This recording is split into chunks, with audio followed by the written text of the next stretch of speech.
thin set or anything underneath, or dry pack, okay? Make it smooth transition, because after, you know what, people can either grind this thin set or actually just skim with a nice multi thin set over it, and you can towel over it, okay? So here's a quick demonstration. I'm just going to do a few shots and the whole towel will pop up, okay?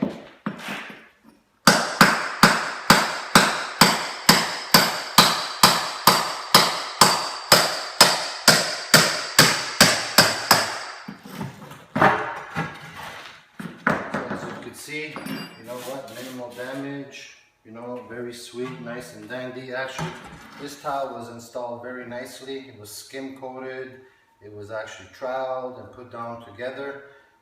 Just apparently here, the paint from the back of the tile is actually separating, so the thin set is stronger than the paint, so when it's sticking, it pulls everything out. So this is actually a very nice installation of tile, very powerful longevity of it, okay?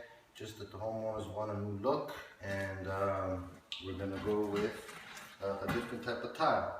All right, thank you very much.